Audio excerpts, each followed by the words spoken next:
सुबह उठने में जोर आता है, पढ़ते टाइम नींद आती है। इतनी ठंड में मुझसे उड़कर नहीं पढ़ा जाता यार। कल से पक्का सुबह जल्दी उठ जाऊंगा। कभी पूछा है अपनी माँ से कि वो सुबह बिना किसी के जगाए 4 बजे क्यों और कैसे उठ जाती है? कभी पूछा है अपने पापा को नाइट शिफ्ट से आने के बाद कि पापा कहीं रात को ठंड तो नहीं लगी आपको? कभी पूछा है अपनी माँ से कि कितनी बार रसोई की जल्दीबाजी में उनकी उंगलियां जली है ये सोचकर कि कहीं खाना लेट हो गया तो बस स्टैंड पर अगली बस का वेट करना पड़ेगा। थोड़ा सा सो लूं शायद एग्जाम की टेंशन कम हो जाए। तुम टेंशन से बचने के लिए सोते हो और तुम्हारे पापा तुम्हारी ही फ्यूचर की टेंशन दूर करने के लिए जागते हैं। तुम किताब सामने रखकर ख्वाबों की दुनिया में खोए रहते हो। तुम्हारी मम्मी तुम्हें सामने बैठा देखकर अगली साल की स्कूल डिसाइड करने की टेंशन में रहती है। तुम्हारे दिमाग में वीकेंड पर दोस्तों के साथ घूमने की प्लानिंग चल रही होती है। वहीं तुम्हारे पापा के दिमाग में अगले मंथ की फीस की टेंशन चल रही होती है। अगली बार जब तुम्हारे पापा अपने जेब से तुम्हारी ट्यूशन फीस निकाल कर देना, तब पूछना कि उनके जेब में उनके खर्चे के लिए तो पैसे बच रहे हैं ना। किताब सामने होती है लेकिन तुम फ्यूचर और पास्ट की दुनिया में ही खोए रहते हो, क्योंकि तुम सिर्फ इसलिए पढ़ रहे हो क्योंकि तुम्हें हर कोई पढ़ने के लिए बोलता है, और बार बार पढ़ने के लिए सुनकर तुम बस पढ़ते जाते हो बिना ये सोचे कि तुम्हें आखिर पढ़ना क्यों है। क्यों क्यों पढ़ना है तुम्हें? कभी सोचा ही नहीं है तुमने इस बात का जवाब छोड़ो, क्वेश्चन भी नहीं आया होगा आपके दिमाग में।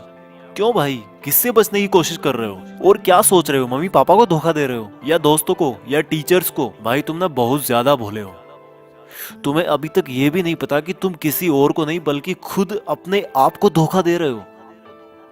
क्यों अपने आप को यार 12 लाख वाली कार के फर्जी सपने दिखा रहे हो? कोई बंगला और आईपैड नहीं मिलने वाला तुम्हें ऐसे पढ़ने का ढोंग रचा करके। ये जो मोबाइल पे तुम डेली दिन में 100 बार फेसबुक और व्हाट्सएप चेक करते हो ना, उससे कई गुना तुम्हारे मम्मी पापा तुम्हारे फ्यूचर के बारे में सोचते हैं। और जब तुम्हारा छोटा भाई या एक दिन तुम्हारा लड़का बड़ा होकर आईफोन या लैपटॉप या बाइक मांगेगा ना, तब तुम समझोगे कि बच्चे की एक जिद पूरी करने के लिए पेरेंट्स को अपने खुद के सपनों से कितना बड़ा कॉम्प्रोमाइज करना पड़ता है। और तुम्हारा पढ़ाई में मन इसलिए नहीं लग रहा क्योंकि तुम सिर्फ पास होने के लिए या फिर कहीं पर सेलेक्ट होने के लिए पढ़ते हो। भाई तुम्हें तो टाइम ही नहीं है अपने आप से 2 मिनट ये पूछने का कि आखिर सब लोग तुम्हें पढ़ने के लिए क्यों बोलते हैं। तुम्हें पढ़ाई बहुत हार्ड लगती है क्योंकि तुम्हें फेसबुक व्हाट्सएप इंस्टाग्राम इजी लगता है, सुबह देर तक सोना इजी लगता है, बिस्तर में लेटकर मोबाइल से पढ़ना इजी लगता है। बेटा अपने पापा को भी बोल दो कि बिस्तर में ही लेटकर ड्यूटी कर ले। अपनी मम्मी को भी बोल दो कि सुबह जल्दी उठकर परेशान होने की जरूरत नहीं है। जब तुम्हारे मम्मी पापा तुम्हारे लिए लेट करके खाना नहीं बना सकते, तुम्हारे लिए पैसे कमाने के लिए लेट कर नौकरी नहीं कर सकते, तो तुम क्या जादू मंत्र चला दोगे बिस्तर में लेटे लेटे? कल पढ़ूंगा, शाम से पढ़ूंगा, मंडे को टाइम टेबल से पढ़ूंगा, हाफ ईयरली एग्जाम के बाद पढ़ूंगा, ठंड कम होगी तब पढ़ूंगा, गर्मी कम होगी तब पढ़ूंगा, कल से जल्दी उठकर पढ़ूंगा, दोस्त के नोट्स मिलेंगे तब पढ़ूंगा, एग्जाम का ब्लू प्रिंट आएगा तब पढ़ूंगा, एग्जाम के 1 महीने पहले पढ़ूंगा,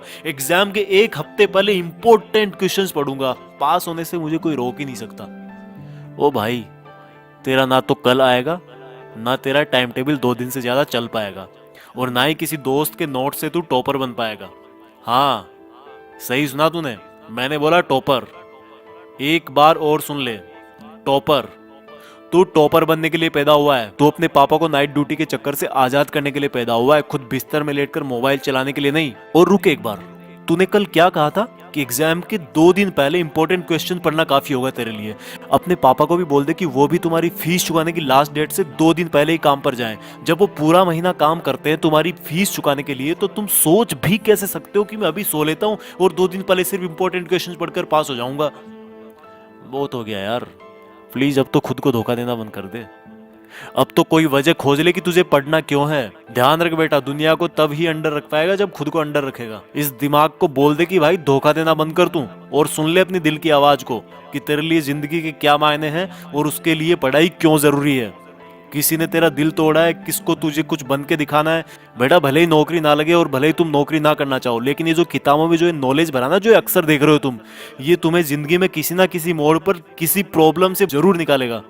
इसलिए जितने भी बड़े लोग हुए ना, उन्होंने इस बात को पहचाना और पढ़ना कभी नहीं छोड़ा है। कल से तू सुबह जल्दी उठकर पढ़ेगा और रोज अपने पेरेंट्स, भाई बहन या रूममेट्स को सरप्राइज देगा। और ये काम तुझे अगले 30 दिन तक रोज करना है। फिर देखना अगर 31वें दिन तू उठकर अपने आप नहीं पढ़ने लगेगा तो तू दोस्तों के साथ फेसबुक व्हाट्सएप पर टाइम वेस्ट नहीं करेगा। जितना टाइम तू फेसबुक व्हाट्सएप पर बिताता है ना, उतना अपने मम्मी पापा के सपने जानने में लगा, जिससे तू किताबों को कभी बोरिंग नहीं समझेगा। और जिस कार को वो अभी तक छू भी ना पाए हो ना, उसमें बैठा उनको, उसमें घुमा। जिस अपार्टमेंट के गार्ड ने उनको सामने खड़ा भी ना होने दिया, उसी अपार्टमेंट को खरीद कर और तोड़कर तुम वहां पर अपना 2 मंजिल का बंगला खड़ा करके पेरेंट्स को गिफ्ट कर। जिस स्कूल जिस जगह को तुम्हारे पेरेंट्स बड़ा समझते हैं ना, वहीं पर तुम अपने ज्ञान का दबदबा बनाओगे और अपने पेरेंट्स को प्राउड फील करवाओगे। यार अब तो कुछ बड़ा कर ले, खुद का नाम कर ले, पढ़ने का मकसद ढूंढ ले और मम्मी पापा के और खुद के कुछ अधूरे सपनों और कुछ बहुत बड़े सपनों को अचीव कर ले। सोचने और करने से ही होगा, उठकर पढ़ने से होगा। आज कितना ही छोटा क्यों ना हो तू, पर कल तो नाम तेरा ही होगा। जय हिंद। इस वीडियो को हर हिंदुस्तानी स्टूडेंट तक पहुंचाएं और अगर आपको ये वीडियो अच्छा लगा तो YouTube के टॉपर्स विलेज चैनल को सब्सक्राइब करें।